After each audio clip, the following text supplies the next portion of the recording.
Hello guys, ചായ കുടിക്കാൻ പോവാം കേട്ടോ. നിങ്ങൾ എനിക്കൊക്കെ ഇന്ന് എന്തായിരുന്നു പറയണേ. ഞങ്ങൾക്കിന്ന്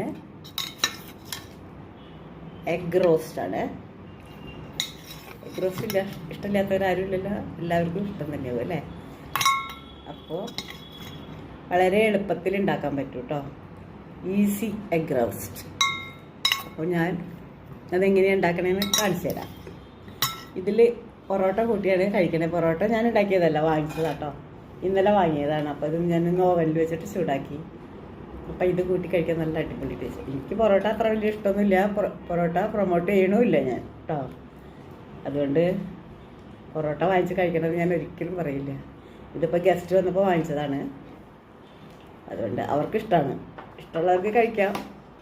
പക്ഷെ അത് അത്ര നല്ലതല്ല പൊറോട്ട. അപ്പോൾ ഞാൻ ഇത് കഴിച്ച് കാണിക്കാം കേട്ടോ.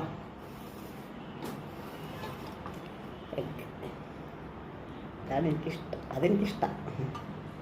എഗ് എനിക്ക് ഒരുപാട് ഇഷ്ടമാണ്. ഇതാ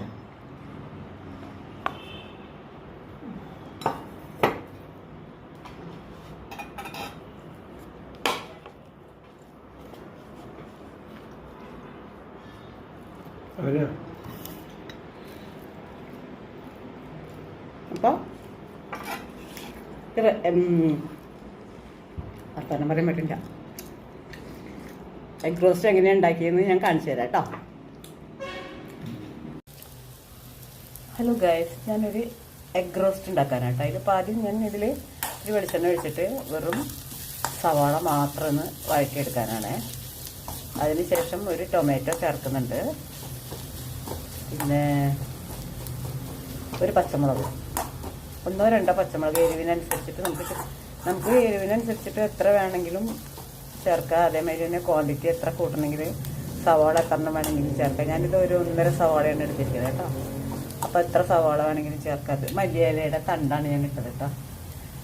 അപ്പോൾ നമുക്കിതൊന്ന്, അപ്പം ഞാനിതാ ഒരു ടൊമാറ്റോ, ഇത്തിരി വലിയ ടൊമാറ്റോ ആണ് കേട്ടോ, 2 പച്ചമുളക് ഇട്ടിട്ടുണ്ട്. അപ്പോൾ ഇതൊന്ന് നമുക്ക് വഴറ്റിയെടുക്കാം കേട്ടോ. ഇനി ശകലം മഞ്ഞൾപ്പൊടി ഞാൻ ഇട്ടിട്ടില്ല, ഇടാൻ പോവുകയാണ്. കുറച്ച് മഞ്ഞൾപ്പൊടി ഇട്ടു കേട്ടോ ഞാൻ. ഇനി നമുക്ക് ഇത്തിരി ഗരം മസാലപ്പൊടി ഇടാം. ഗരം മസാലപ്പൊടി ഞാൻ അധികം ഇടുന്നില്ല, കുറച്ച് ഇടുന്നുള്ളൂ കേട്ടോ. അതാ ഗരം മസാലപ്പൊടി ഇട്ടു. അല്പം കുരുമുളക് പൊടി ഇടാം.